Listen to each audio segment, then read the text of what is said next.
김윤경의 생생경제.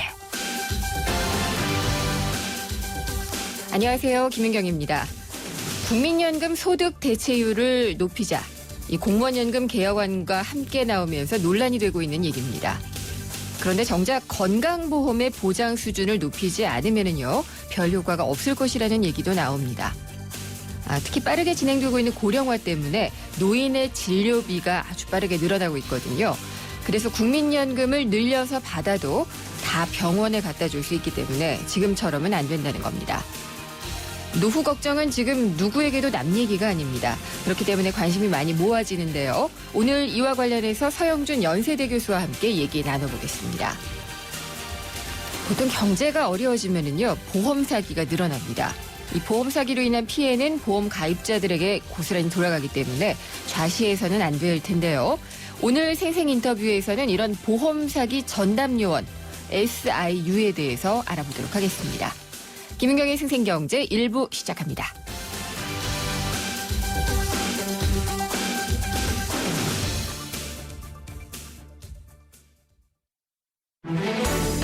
발빠르게 전하는 증시 마감 시황.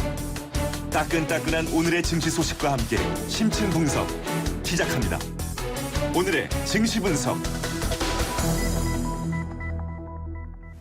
김윤경의 생생경제 베러앤디퍼런트 르노 삼성자동차 제공으로 1부 시작하겠습니다. 오늘 증시부터 알아보겠습니다. 신한금융투자의 곽상준 부지점장입니다. 안녕하십니까? 안녕하십니까. 곽상준입니다. 네, 목소리만 들으면 오늘 시장 좋았을 것 같은데 어땠나요? 네, 오늘은 영어 표현을 한번 죄송하지만 쓰겠습니다. 쏘쏘했습니다. 네, 그냥 그저 그랬는데요. 예. 사실 아침 시작할 때는 연속적인 반등에 성공하는 듯 보였습니다. 오늘 거래소도 아침 상승 출발을 했고 상승폭도 조금 키워가는 모습을 보여줬는데요.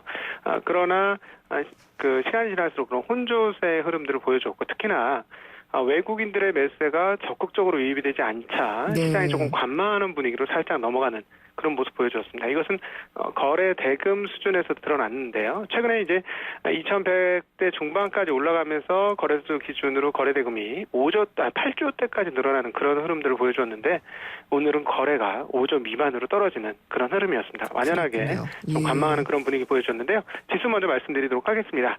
전일 대비 0.61포인트, 0.03% 하락하면서 2,096.77포인트를 기록을 했고요. 이렇게 거래 대금이 감소하게 되자 그동안 좋았던 증권업종이 가장 큰 업종 중에 하락세를 보여주었고, 오늘은 대형주보다는 중소형주들이 소폭 더 약세인 흐름인 가운데 의약품, 기계, 전기전자가 약세 보였습니다. 반면에 좀 안정적인 주식으로 취급되어지는 은행업종, 통신업종, 이런 업종들이 상대적으로 높은 상승세를 보여주는 그런 모습이었습니다. 예.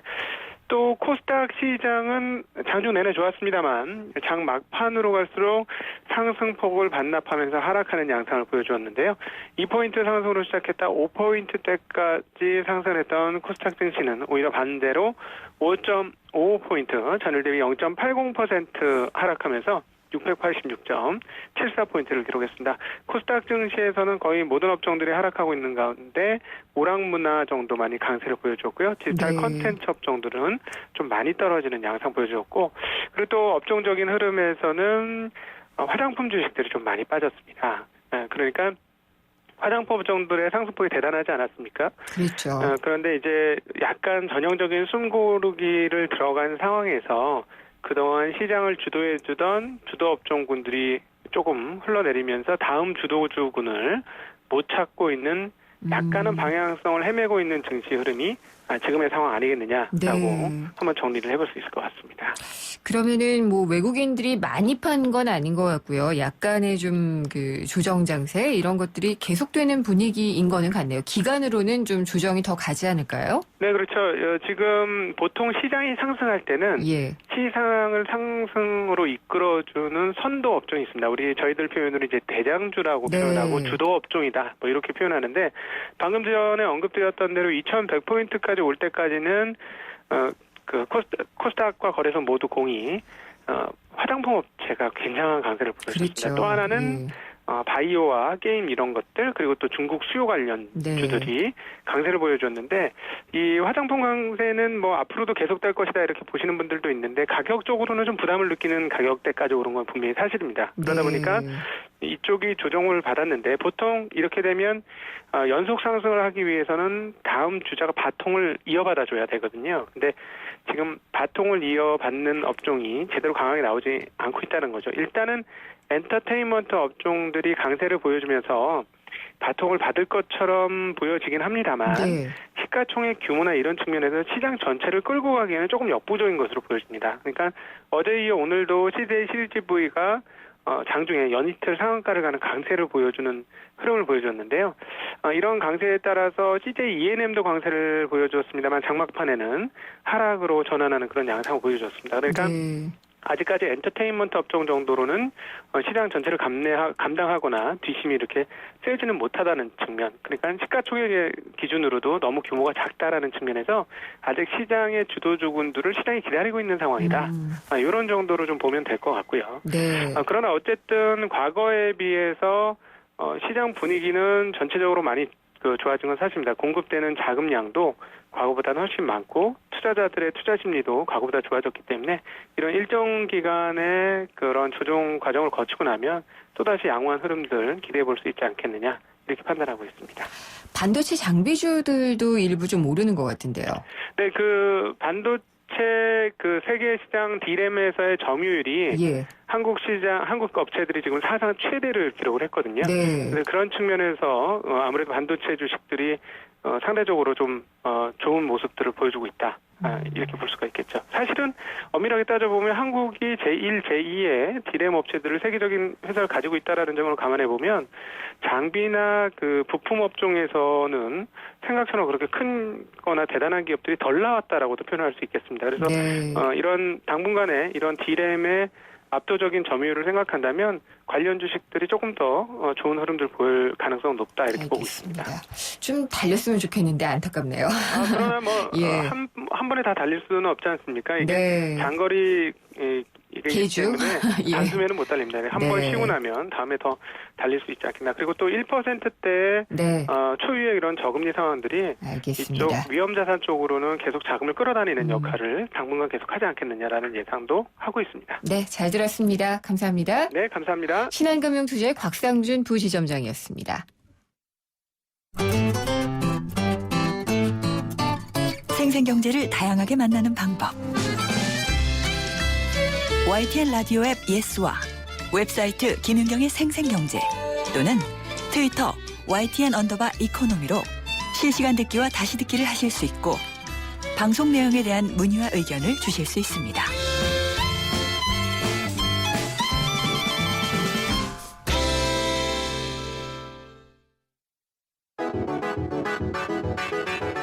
오늘 하루 당신이 꼭 알아야 할 경제 뉴스는 중요한 경제 뉴스를 콕콕 집어드립니다.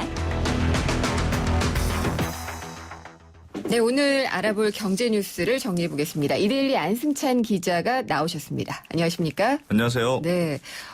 가짜 백수호 제품 지금 화면으로도 뉴스가 나오고 있네요. 홈쇼핑에서 전액 환불을 안 해주고 네. 제품이 남아있는 것만 환불을 해주겠다. 또 이런 식으로 나와서 불만이 커지고 있죠. 그렇죠. 지금 백수호 사태가 정말 일파만파 아닙니까? 네. 특히 이 백수호는 80%가 모두 홈쇼핑을 통해서 팔렸으니까 그렇죠. 이게 몸통이 홈쇼핑이다 이렇게 네. 볼 수 있는데요. 대부분의 지금 홈쇼핑 회사들이 전액 환불해 주는 게 아니고 말씀하신 대로 제품이 남아있는 만큼만 환불해 주겠다. 그러니까 예를 들어서 네. 절반 먹고 절반이 남았다. 그러면 반만 환불해 준다. 이렇게 지금 발표해서 비판의 목소리가 큰데요. 이게 좀 꽤 복잡한 사연이 있습니다. 어떤 거죠? 사실 홈쇼핑이 워낙 백수호 제품을 많이 팔았거든요. 많이 판 데는. 자체 상품을 만들어서 팔기도 했더라고요. 예. 많은 데는 한 1,000억 원 정도 판 것도 있어요. 오. 그러니까 이거 1,000억 원을 다 환불해 주려니까 엄두가 좀 나지 않는 그런 측면도 있고. 그렇겠네요. 더 근본적인 문제가요. 이 홈쇼핑에서 팔린 백수호 제품은 네. 건강기능식품으로 등록된 5가지 제품만 팔았거든요. 네. 그런데 이 제품들은 전부 다 어떤 거였냐면 이 불에서 가열을 해가지고 농축액이라든가 농축환 형태로 만든 것들입니다. 네. 이렇게 이 원료를 한번 변형을 시키면요.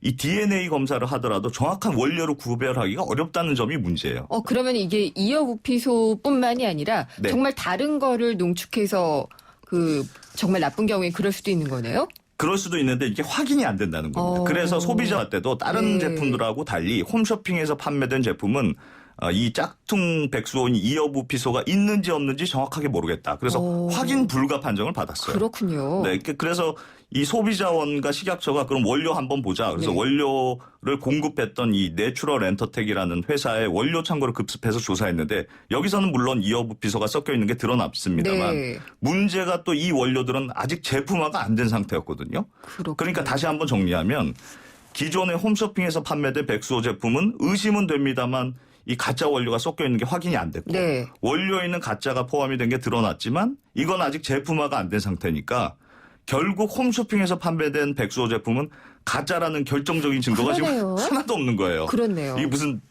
영화에 나오는 완전 범죄 같은 건데 네. 게다가 식약처는 이 가짜 백수호 원료를 먹어도 건강에는 큰 문제가 있는 건 아닙니다. 이렇게 좀 두둔하는 식의 예, 발표까지 이거 좀 있었잖아요. 무책임하게 들리더라고요. 네. 예. 그래서 결국 홈쇼핑 입장에서도 사실은 지금까지 나온 바에 의하면 법적인 책임은 없는 거예요. 그렇지만 도의적인 책임을 지고 약간만 지금 환불해 주겠다 이렇게 나오는 건데요. 네. 좀 이 문제가 풀려면 검찰이 좀 더 좀 명확한 증거를 찾아내야 좀 논란이 매듭이 될 것 같습니다. 이거는 그렇게 치자면은 백수호뿐만이 아니라 네. 농축환이나 농축액으로 된 다른 건강기능식품들에도 다 같은 이야기가 맞아요. 적용될 수가 있겠네요. 예를 들면 GMO를 섞은 것도 네. DNA 검사로 추출이 안 됩니다. 그런 문제들이 늘 있어요. 아유, 그러면 이거 어떻게 믿고 먹어야 되는지 참 정말 윤리나 도의의 문제에만 또 맡겨놓기에는 좀 어렵지 않느냐 이런 그러게요. 생각이 드네요. 안승찬 기자도 쌍둥이 아빠시죠? 네. 육아휴직을 보통 이제 엄마들이 쓰잖아요. 그렇죠. 근데 이제 남성들도 가끔씩 쓰는 게 이제 기사화가 많이 되고 있는데 네. 남성 공무원들도 육아휴직 쓰는데 3년 동안이나 쓸 수 있게 됐다고 하죠? 네, 그렇습니다. 보통 뭐 직장에서는 육아휴직 보통 1년 정도 쓸 수 네. 있잖아요. 근데 여성 공무원들의 경우는 자녀 한 명당 최대 3년까지 지금도 쓸 수 있었어요. 부러워요. 이런 측면에서는 참 대단한데 네. 여성과 달리 이 남성 공무원의 경우는 일반 기업처럼 1년만 육아휴직이 가능했는데요. 성차별이네요. 그렇죠. 그런 지적들이 계속 있으니까 네. 이번에 남성 공무원들도 똑같이 이 육아휴직을 한 명당 3년간 쓸 수 있도록 이렇게 바꾸기로 한 건데요. 요즘 정말 남성 육아휴직 꽤 많이 늘었습니다. 진짜 그래요? 네, 서울의 경우 보니까요. 예. 지난 1분기에만 남성 육아휴직 신청자가 200명이었는데 물론 네. 뭐 참 숫자는 작습니다만 이게 작년보다는 50% 가까이 급증한 수치입니다. 요즘 뭐 육아 뭐 아빠 육아 이런 TV 프로그램도 많고 네. 뭐 많이 부족한 건 사실입니다만 아무튼 이런 사회적 고정관념이 조금은 깨지고 있는 거 아닌가 그런 생각이 드네요. 아주 조금인 것 같아요. 육아 프로만 이런 거 나오면 아빠 육아 나오면 안승찬 기자는 끄는 거 아니에요? 저도 예. 육아휴직 내고 싶습니다. 아, 그래요? 알겠습니다.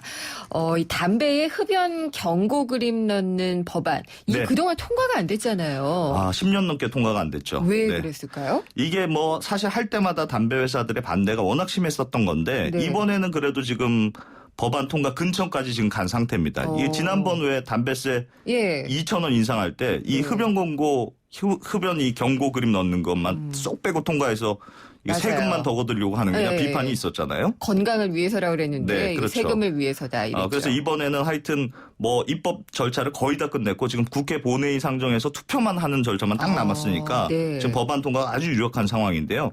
이번에도 또 논란거리를 남겼습니다. 예, 그게 뭐냐면 법안 심사하는 과정에서 단서 조항이 하나 붙었는데요. 뭔가요? 담배 포장에 붙는 그림이 사실적 근거를 바탕으로 해야 하고 지나치게 혐오감을 주지 않아야 한다. 이런 단서인데요. 이게 사실 약간 황당한 문구인 게 네. 지나치게 혐오감을 주지 않아야 한다는 게 이게 굉장히 주관적인 기준일 수 있잖아요. 그렇죠. 네. 게다가 이 사실 흡연 경고 그림을 넣는 이유가 아무래도 이 담배를 피우고 싶다가도 이 예. 끔찍한 그림을 보면 좀 자제해라 이런 네. 취지인데 혐오감을 안 주는 그림을 넣으면 이게 어떻게 경고 그림이 되겠느냐. 그러게요. 흡연 광고 그림이 되는 거 아니냐 이런 식의 비판이 나오는 건데요.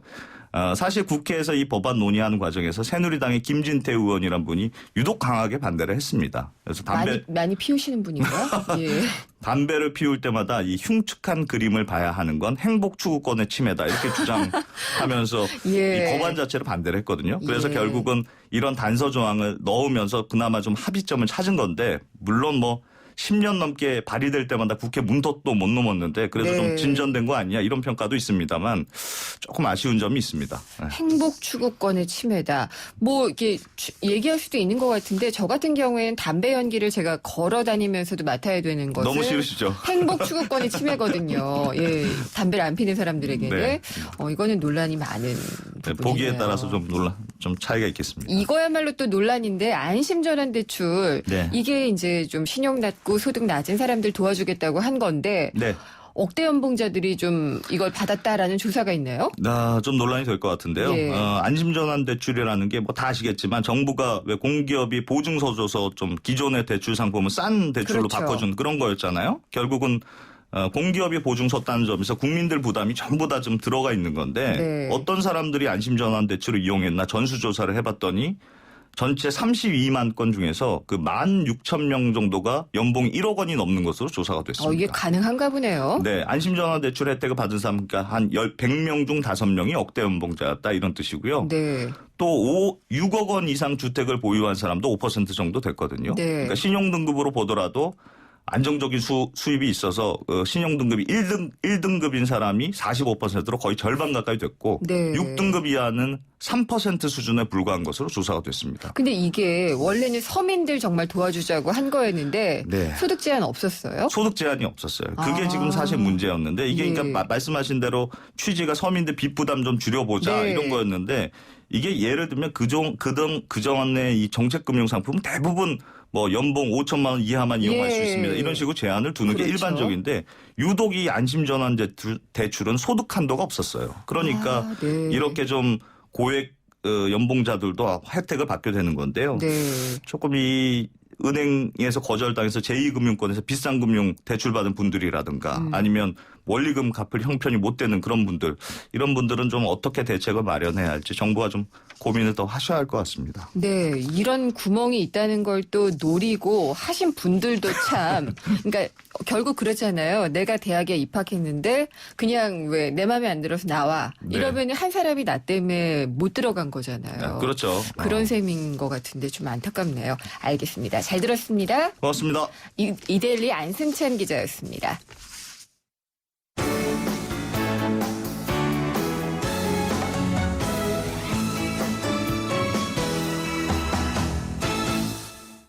네, 최근 거제시에서요, 람보르기니 보험 사기 사건 있었죠. 다 기억하시는지 모르겠는데 이게 자동차 동호회 회원들이 동원됐다라고 알려져서 충격을 줬습니다.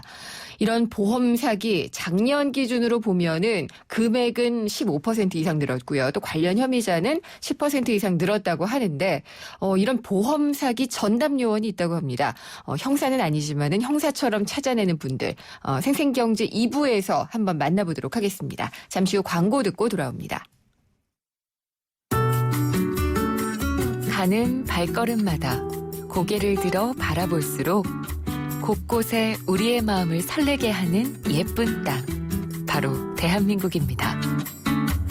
하지만 반짝이는 보석처럼 아름다운 이 땅을 제대로 볼 수 없는 분들이 많습니다. 이 아름다움을 소외된 이웃과 함께 느끼고 싶습니다. 나누면 나눌수록 더 행복해집니다.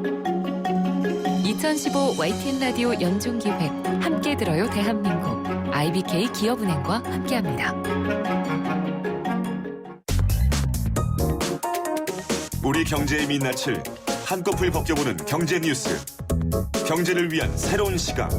김인경의 생생경제.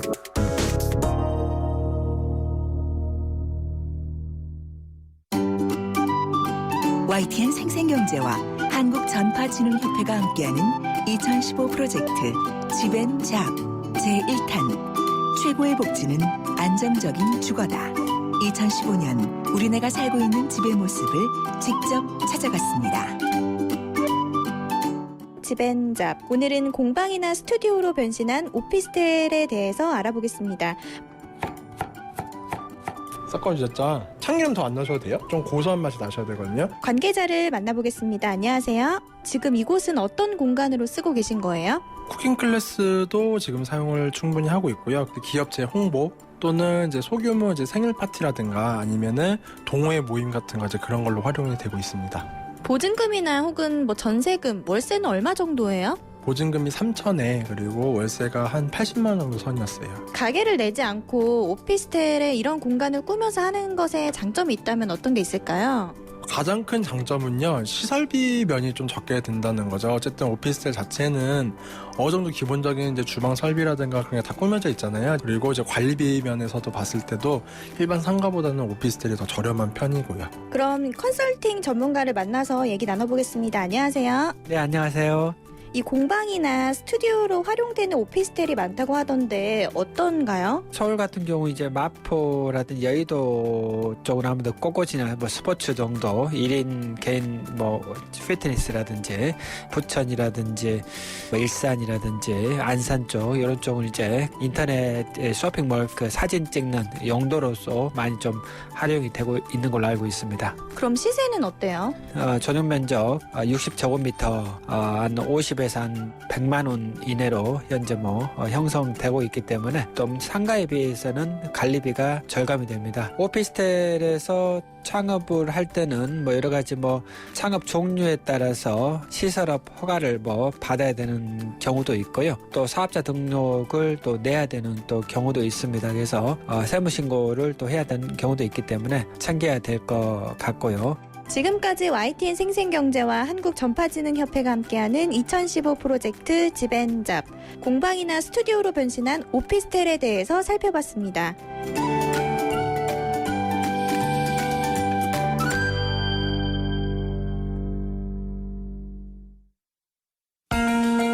집을 사야 하나?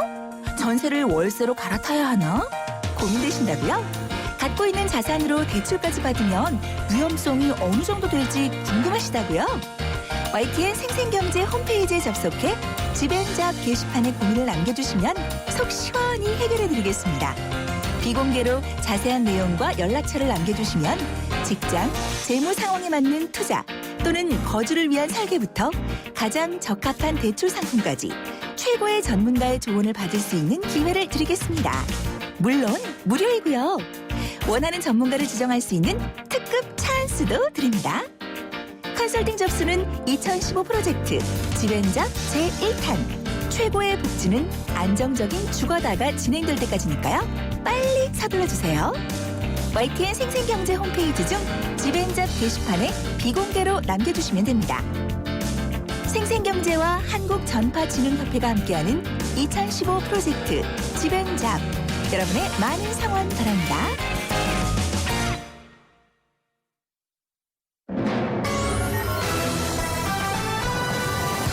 경제 뉴스의 진실과 오류, 생생경제가 떴다. 오늘의 생생 인터뷰는 네, 오늘의 인터뷰는요. 보험 사기가 늘어나고 있어서 그 꼬리를 잡는 보험 사기 전담 조사 요원에 대해서 알아보려고 합니다. 김은경의 생생경제 2부 함께하고 계십니다. 네, 통상적으로 경기 침체가 오래 가면은 이렇게 거액의 보험금을 노린 각종 보험 사기들이 늘어나고는 합니다. 보험 사기는 그리고 조직적이고 점점 진흥화되고 있는데요. 그래서 각 보험사에서는 보험 사기 전담 조사 요원들이 활약을 하고 있습니다. 글쎄요, 보험의 경찰이라고 할까요? 구체적으로 어떤 일을 하고 계신지 또 어떤 사기 수법들이 기승을 부리고 있는지 한번 알아보도록 하겠습니다. LIG 손해보험 SIU 팀의 김재홍 조사실장이 전화 연결되어 있습니다. 안녕하십니까, 실장님? 네, 안녕하십니까. 네. SIU 이러니까 저는 굉장히 맨인 블랙 같은 느낌도 나고요. 예, 보험 사기 전담 조사 요원. 이게 대충은 알겠는데 구체적으로 어떤 일을 하시는지 궁금하네요. 예, 조금 전에도 말씀하신 것처럼 보험과 관련된 모든 범죄를 조사한다고 보시면 되죠. 네. 그러면은 약간 좀 형사 같기도 하고 경찰 같기도 하고 그런 면이 있네요. 그렇죠. 어떻게 보시면은 이제 예. 저희가 뭐 좋은 쪽을 보는 건 아니고 네. 보험과 관련된 어떤 그 범죄 혐의를 저희가 쫓아다니다 보니까 네. 그런 예칭도 좀 많이 있습니다. 네. 왠지 이렇게 양복 입고 막 이렇게 다니실 것 같은 느낌도 있는데 실장님은 그러면 언제부터 이 보험 사기 전담 조사 요원으로 활동을 하셨어요? 지금 횟수로는 한 8년 정도 됐습니다. 그럼 꽤 오래되신 거죠? 예, 오래됐죠. 네. 그 전에는 그럼. 그전에는 경찰관이었습니다. 아, 그러시군요. 예. 전직 경찰이시면은 훨씬 많이 아실 것 같아요. 그렇죠. 아무래도 뭐 전직에 있던 그런 어떤 직업상의 특성하고 연결이 많이 돼 있어가지고요. 네. 예. 그렇군요. 경찰은 몇 년 하셨어요? 16년 했습니다. 아, 베테랑이시겠네요. 왠지 그 여유 있는 웃음까지. 예. 예. 또 오래 하다 보니까 그런 네. 여유가 좀 생기네요. 그렇군요. 그러면은 뭐 교통사고 난 현장이라든지 혹은 뭐 정말 이거는 별로는 없겠지만 살인 사건이 난 현장이라든지 이런 것도 직접 가보시나요? 그렇죠. 저희가 그 경찰하고 똑같이 현장을 나가는데 네. 그 주로 이제 교통사고나 화재 사고, 그다음에 뭐 추락사고나 아니면 사고 원인이 불분명하다고 판단되는 그런 큰 사고 같은 경우에는 네. 원칙적으로 현장에 나가서 조사를 하는 거를 원칙으로 합니다. 조사를 나가시면 이렇게 눈에 딱 보이나요? 아무래도 예전에도 네. 해왔던 그 업무다 보니까 일반적인 사람들이 보는 눈보다는 조금 빨리 캐치하는 경향이 있죠. 그렇죠. 이제 겉보기에는 별로 이렇게 연관성 없는 것 같은데 이건 이렇게 연관이 돼 있었겠다 이런 게 좀 잡힐 것 같은 느낌이 들어요. 그렇죠. 남들이 좀 보지 못하는 부분을 좀 합리적으로 판단을 해야 될 부분이 있어서 네. 좀 세심하게 좀 보는 편이죠. 근데 경찰이나 형사부는 수사권이 있잖아요. 예. 근데 이 보험 사기 전담 조사 요원이시기는 하지만 수사권이 없잖아요. 그렇죠. 약간 좀 애로점이 있을 것 같은데. 저희가 그렇지 않아도 일반적인 어차피 저희는 이제 회사 직원이다 보니까 네. 그 현장에 나가거나 아니면 이런 혐의를 조사하는 데 있어서는 그 경찰하고 좀 틀리게 사법권이라는 제도에 어떤 테두리 없어서 저희 쪽에서 이제 조사를 하게 되면 90%는 하는데 나머지 10%에 대해서는 네. 어차피 그 사법부에 대한 힘을 빌려야 되는 부분이 있는데 그 부분을 저희가 이제 도달하지 못하니까 네. 어려움이라는 게 좀 많이 있죠. 그럼 뭐 16년 동안의 경찰 생활이 있으시니까 그동안의 인맥, 뭐 네트워크 이런 것들 좀 동원하셔서 같이 협업을 할 수도 있을 것 같아요. 저희가 그 일반적인 보시는 분들은 협업이라고 이렇게 생각을 하시는데 네. 제가 이쪽에 와서 이렇게 생활을 하면서는 지금은 이제 개인적인 어떤 그 정보라든가 시민에 관한 그런 정보적이든 법률적인 상명이 좀 강하지 않습니까? 네. 그래서 그러한 부분에 대해서는 좀 엄밀하게 따지면 저희 쪽에서는 조사를 해서 네. 그 부분이 범죄 혐의가 확실하다고 판단될 경우에는 법률적으로 저희가 다시 한번 재검토를 해서 예. 고소나 진전이나 아니면은 고발 이런 쪽으로 이제 그 정상적인 개통에 의한 법령을 좀 하고요. 네. 그렇지 않을 경우에 이제 만약에 수사기관에서 수사를 하는 같은 사항이다 그러면 금감원을 통해서 이제 저희가 법률적 문제가 없는 사항에 대해서는 그동안 조사했던 사항을 네. 정보를 제공해주고 그러는 거죠. 그렇군요. 그러면은 그 실장님께서 이렇게 8년 동안 조사 요원, 보험 사기 전담 조사 요원으로 활동을 해오시면서 네. 이거 사기다라고 밝혀낸 건수가 얼마나 돼요? 글쎄 제가 현직에 있을 때보다 사건의 배당수가 네. 지금 보면은 상당히 좀 많이 있는데 네. 제가 8년 전 입사했을 때보다 지금은 뭐 보험범죄라는 자체가 상당히 많이 증가가 됐더라고요. 그렇죠.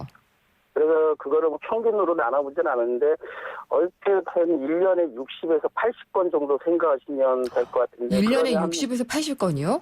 예, 저 혼자서. 혼자서. 예. 예, 그러면 지금 한 5, 600건 정도 해결을 갔다고 생각하시면 되겠네요. 그러니까 5, 600명의 조사 요원이 있다는 거는 이 LIG 손해보험에만 있는 게 아니고 손보 그 사들에게 다 있는 요원들을 말씀하시는 거죠? 5, 600명의 이제 조사 요원이라는 거는 생손보를 다 합친 우리 조사 요원들을 얘기하는 거고요. 네. 그리고 이제 제가 아까 말씀드린 것처럼 사건을 해결해 본 거는 지금까지 8년 정도 됐으니까 5, 600건 정도 네. 해결을 봤다고 보시면 되는 거고요. 그렇군요. 근데 보통 이제 뭐 교통사고 나이롱 환자라고 얘기를 하잖아요. 예, 그렇죠. 이런 예, 건 정말 애교일 것도 같고요. 예. 그 정말 보험 사기 어떻게 감이 오시는지도 좀 궁금하고요. 예, 예. 보통 일반인들은 보험 사기 사건에 이렇게 휘말리면은 눈치를 잘 못 채거든요. 예, 그러니까 예. 사기죠. 예, 예. 근데 이제 그 어떻게 알아채는지 좀 알려주세요. 이게 과거 제가 8년 전에 처음 입사를 해서 사건을 맡았을 때는 단순하게 이제 그 가해자나 피해자라는 어떤 단순 사고였었는데 네. 이게 이제 시간이 지나다 보니까는 이들 범죄 혐의를 하는 사람들이 상당히 그 진흥화가 돼 있고요. 예. 그 다음에 또 포화적으로 얘네들이 또 조직화가 돼 있고 또 조직화가 되면서 금액이 커지다 보니까 이제 기업화가 돼 있어요. 기업화요? 예, 예. 그러니까 예전에 혼자 했다면 지금은 한 7, 80명 아니면 뭐 20, 30명씩. 네. 이렇게 이제 서로 목격자, 그 다음에 여기에 따른 사고 현장에서 자기네들이 봤다는 이제 목격자나 증인으로 다 쓰고. 네. 여러 가지 이렇게 진흥화를 해서 외부의 어떤 수사라든가 제3자들이 봤을 때 못 들어오게끔 예. 처음부터 차단을 하는 거죠. 어떻게 그 목격자 이런 것들도 다 거기 소속되어 있는 사람들인 거죠. 그렇죠. 나중에 이제 보험금을 받게 되면은 그중에 이제 일부는 나눠 갖고 그게 이제 시간적으로 돌아가면서 네가 피해자가 되고 네가 가해자가 되고 뭐 이런 식의 어떤 보험 유형이 돼 있고요. 네. 보면은 이제 이런 문제에 대해서 감을 잡는다는 거는 저희가 뭐 금방 잡는 건 아니고 네. 저희가 이제 사기의 공소시효가 7년이다 보니까 그 한 사건에 대해서는 이제 사이클이라는 게 있습니다. 네. 그러니까는 저희 쪽에 DB로 이제 고정이 돼서 혐의가 있지만 의심은 가는데 혐의가 없다. 그럼 저희가 그런 거를 각 개별적으로 조사해온 뒤 DB를 구축해서 네. 얘네들이 이제 또 이제 뭐 돈이라는 건 금방 벌었으면 쓰지 않습니까? 그렇죠. 네, 그렇게 되면 이제 그 필요에 따라 다시 한 번 더 사고를 내면은 그 네. 연도에 따라서 저희가 그 분석을 해서 네. 얘네들이 몇 년 전부터 지금까지 이러한 형태로 사기를 했다는 특징을 잡아내서 거기에 따른 물증을 확보를 하는 거죠. 그러면 그 동안에요. 8년 동안 보험 이 사기 전담 조사를 해오시면서 정말 네네. 기억에 남는 사건이다. 뭐 이게 있으면은 한두 개만 소개해 주세요. 예, 제가 여태까지 해온 것 중에서 좀 안타까운 게 딱 두 가지가 있었는데 네. 그 안타까운 점이 뭐냐면은 강원도 지역에서 거주하던 남편이 그 동남아 국적의 자기 부인을 사망보험 한 수십 들 들어놓고 고의적으로 화재를 일으켜가지고 사망시킨 그런 살인을 하는 그런 사건이 있었어요. 그렇군요. 예, 그래서 이제 그 처음에는 단순 이제 그 방화도 아니고 실화도 아니고 그냥 누전에 의한 그 화재인 줄 알았는데 네. 이 동남아 부인이 죽기 전에 저희가 사고 현장을 이렇게 파헤치다 보니까 네. 그 여자가 쓴 다이어리가 하나 나오더라고요. 오. 근데 그 다이어리에 보면 이제 사망보험금, 자살보험금, 상해보험금 이런 거를 이제 계속 다이어리 연습 삼아 쓴 그런 노트가 있어서 네. 아무래도 뭐 망자는 말이 없지만 여자가 뭔가 좀 남긴 것 같다 해가지고 2년 동안 똑같은 방법으로 과학적으로 그 화재 현장도 한번 재현해보고 네. 그리고 나서 이 남편에 대한 동선을 한 2년 동안 다시 한번 추적을 했더니 네. 결과적으로 거기서 이제 꼬리가 잡힌 거죠. 꼬리 어떻게 잡혔어요? 그게 다이어리에 쓰여 있는 것은 하나의 단서였을 거고요. 예. 그 방화가 누전에 의한 것인지 아니면은 진짜 이거 그 사망 보험금 같은 걸 노리고 된 것인지 그건 어떻게 하셨어요? 그거는 저희가 그 같은 주택에 네. 같은 재질에 똑같은 옷과 똑같은 이불, 똑같은 침대, 그다음에 네. 똑같은 그 망자의 그 사자 크기를 똑같은 걸 놔두고 예. 똑같은 방법으로 그 화재 재현을 했었어요. 네. 그것도 뭐 3번씩이나. 근데 그 상태에서는 누가 고의적으로 방화를 하지 않고 그다음에 그 화재가 발생되지 않는다. 나는 이제 과학적으로 이제 입증을 해서 그 재판부에 제출을 했고요. 그렇군요. 그러면은 그 남편분은 그 네네. 죄로 그러면은 뭐 치르고 계신가요? 네. 예. 지금 뭐 대법까지 갔다가 무기징역 받았습니다. 그렇군요. 예. 안타까운데 우리 영화에서나 보던 일 같은 것들이 꽤 많이 일어나고 있나요? 예. 지금 최근에 더 많이 그런 성행하고 있는 유형이 있나요? 유행이라 그러면은 현재는 뭐 장애보험금 청구하는 그런 게 조직들이 좀 있고 예. 지금 현재는 이제 또 일반 개인적인 사람들도 이제 그 보험 사기 혐의에 많이 이렇게 지금 발을 딛고 있는데 네. 그게 이제 흔한 얘기 이제 허위 입원이라든가 그 허위 입원에 의한 본인들이 이제 보험금을 많이 받아주겠다는 보험 네. 브로커. 그다음에 이런 사람들이 이제 실질적으로 많이 자생하다 보니까 네. 이제 아무것도 모르는 우리 선량한 시민들 같은 경우 보험 가입해놓고는 돈 많이 준다는 거에 이제 속아가지고 그렇죠. 이제 보험 사기 혐의자가 되는 거죠. 예, 그런 것들 없어야지 될 테고요. 네네. 이 SIU로 활동하시는 모든 요원들이 좀 잘 네. 잡아주셔서 저희 네네. 선량한 정말 시민들이, 서민들이 내고 네. 있는 보험금이 다 거기 들어가는 거잖아요. 그렇죠. 예, 다 지켜주셨으면 좋겠습니다. 아, 예, 고맙습니다. 오늘 말씀 잘 들었습니다. 감사합니다.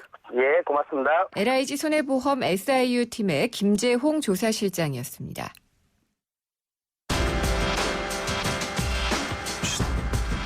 숨은 재테크 고수에게 듣는다. 누구도 알려주지 않은 숨은 고수들의 직구 토크. 네, 쉿 소리가 늘 인상적인데요. 조용히 얘기해야 될 것 같은데 알려지지 않은 숨은 재테크 고수들의 비법을 심층적으로 알려드립니다. 숨은 고수의 재테크. 오늘도 지난번에 이어서 북극성주라는 이름으로 잘 알려지신 오은석 씨와 함께 이 월급장이들을 위한 경매 재테크 비법을 배워보도록 하겠습니다. 안녕하십니까? 네, 안녕하세요. 네, 오늘 두 번째 시간이죠. 네네. 기억납니다. 지난 시간에 알려주신 게 무피 투자. 예, 맞습니다. 내 돈, 내 수수료 들이지 않고 할 수 있는 투자. 이 예, 방법을 예. 알려주셨는데 오늘은 예. 어떤 비법인가요? 예, 그러니까 오늘은 이제 방금 말씀하셨던 지난 시간 이제 무피 투자에서 네. 오늘 제가 알려드릴 두 번째 비법은 바로 그 내 돈을 들이지 않는 전세금 경매 투자 전략입니다. 뭐 봉이김 샌달 뭐 이런 것 같아요. 내 돈을 어떻게 안 들이고 하죠, 이거를? 예. 예, 그 숨은 비법이 있으니까 제가 말씀드리는 거고요. 그래요. 그러면 내 돈 네. 들이지 않는 전세금 경매 투자법 알려주시죠. 이제 그 전세금 투자는 이제 말 그대로 전세금으로 투자한다는 의미인데요. 네. 근데 요즘 현수막을 보면 그 전세금으로 뭐 내 집 마련한다 예. 이런 거 혹시 많이 보지 않으셨나요? 많이 봤어요. 그렇죠. 예. 요즘 그 전세가가 매우 높다 보니까 현재 살고 있는 지역의 전세금 정도면 다른 지역에 집을 마련할 수 있다는 그런 내용인데요. 네. 사실 이것은 그 이제 강남의 전세값으로 강북에 집을 마련할 수 있다. 이런 논리고요. 그래서 누구나 다 아는 내용을 어떻게 보면 마케팅의 좀 재료로 좀 사용하고 있는 것이 좀 불가합니다. 네. 근데 제가 이제 오늘 말씀드리고자 하는 그 전세금 경매 투자는 동일 지역의 부동산을 동일 지역의 전세금 정도로 취득할 수 있는 그러한 전략을 말합니다. 아니 근데 어떻게 투자할 수 있는 거예요? 구체적으로 좀 말씀을 해주세요. 예. 이제 그 무피 투자와 마찬가지로 전세금 경매 투자도 어떤 저희가 이제 소액 경매 테크를 하고 싶은데 네. 투자금이 좀 적어서 고민하시는 분들이 좀 많이 이용하는 방법 중 하나거든요. 네. 그래서 그 예를 들어서 이제 빌라 시세가 한 1억 5천만 원 정도인데 전세가 한 1억 한 3천만 원 정도라고 하죠. 네. 그러면 요즘에는 이제 중소형 그 이하였던 주택이 거의 좀 시가 말라고 있다 보니까 전세가가 거의 매매가에 육박하는 그런 주택을 또 많이 볼 수 있습니다. 네. 그래서 이 빌라가 예를 들어서 1억 3천만 원에 낙찰 받았다고 가정에 한번 보면요. 근데 빌라의 경우에는 좀 지역에 따라서는 이렇게 전세가와 동일한 가격, 또 어떤 물건 경우에는 심지어는 전세가보다 좀 더 저렴한 가격으로 현재 지금 낙찰되고 있는 그 상황이거든요. 그럴 수 있을 것 같네요. 하도 올라가지고. 예. 그래서 이제 이런 물건을 좀 낙찰받은 후에 저희가 취득세, 그다음에 부대 비용, 도배장판 비용 이런 걸 포함해서 대략 한 500만 정도가 발생한다고 하면 제가 1억 3천만 원에서 낙찰받고 추가로 500만 원이 발생되기 때문에 실제 들어가는 비용은 1억 3,500만 원에 매입한 결과가 되고요. 1억 3,500만 원에 매입한 이 물건을 1억 3,500만 원에 전세를 놓으면 실질적으로 투자금처럼 들어가지 않고 부동산을 좀 취득을 할 수 있게 되는 겁니다. 논리적으로는 가능한데요. 근데 네네. 지난번에 말씀하신 무피 투자의 경우에는 매달 월세 수익을 얻는 것이었잖아요. 예. 근데 이 전세금 투자 같은 경우에는 전세 보증금 한 번 받는 걸로 끝나는 거 아닌가요? 어떻게 수익을 내죠?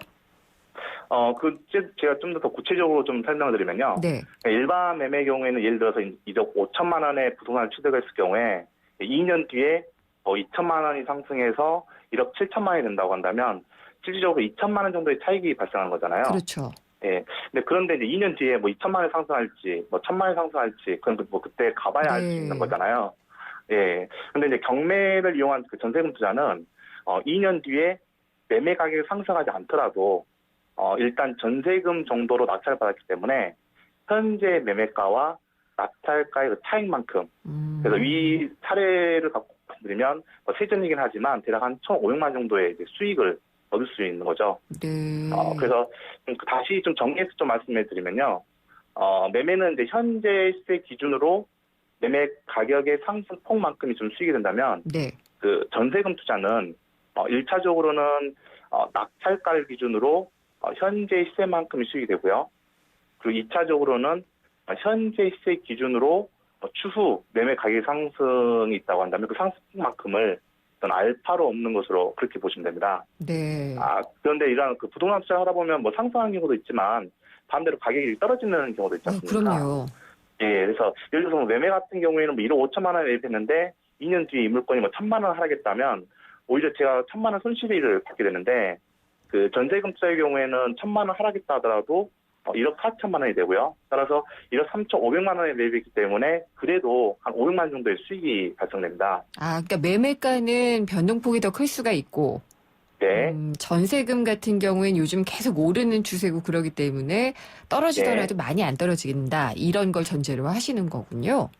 그렇죠. 그게 이제 가정이 되기 때문에 이제 가능한 투자 전략으로 보시면 될 것 같고요. 그래서 뭐 이런 관점 본다면 뭐 전세금 투자가 매매보다 오히려 좀 더 리스크가 뭐 적다 이렇게 또 볼 수 있는 거고요. 근데 이렇게 전세금 경매 투자법으로 수익을 낼 수 있는 종류의 부동산이 있나요? 네. 모든 부동산이 또 이렇게 전세금 투자가 다 가능한 건 아니고요. 네. 특히 이제 아파트보다는 빌라가 그 전세금 투자의 대상으로 좀 더 적합합니다. 네. 그게 이제 아파트 경우에는 보통 매매가고 전세가가 그 각종 어떤 부동산 정보업체, 뭐 중개사무소를 통해서 비교적 그 투명성 있게 좀 확인이 가능하잖아요. 네. 근데 빌라 같은 경우에는 뭐 입지라든지 뭐 연식, 층향, 심지어는 뭐 경사도 여부에 따라서도 가격이 굉장히 천차만별이거든요. 따라서 그 어떤 그 발품을 팔지 않으면 어떤 정확한 그 매매 가격을 좀 조사하기도 쉽지 않고요. 네. 그러다 보니까 상대적으로 아파트에 비해서 입찰 경쟁도 좋고요. 그리고 낙찰을 또 전세가와 비슷한 수준으로 보통 받을 수 있습니다. 네. 특히 이제 요즘 그 중소형 아파트의 좀 전세가 좀 특보수 좀 부족하고, 그리고 또 전세 가격이 좀 많이 공공행진하고 있는 상황이잖아요. 그러다 보니까 상대적으로 가격이 좀 더 저렴한 그 빌라로 좀 수요가 좀 몰리고 있고요. 그래서 빌라 역시 전세 가격이 매우 좀 빠른 속도로 좀 상승하고 있는 상황이어서, 네.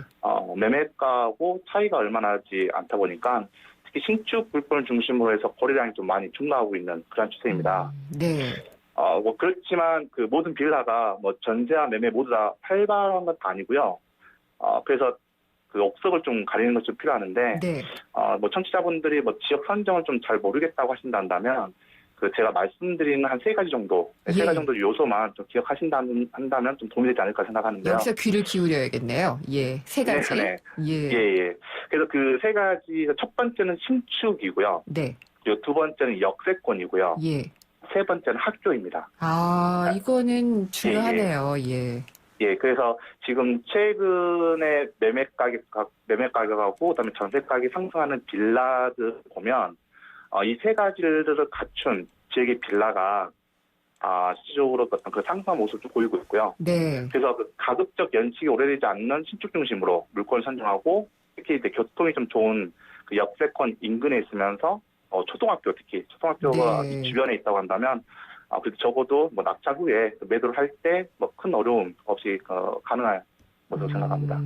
근데 이 3가지 신축, 역세권, 학교 다 갖추기는 쉽지 않고요. 이 중에서도 더 역점을 둬야 될 게 있나요?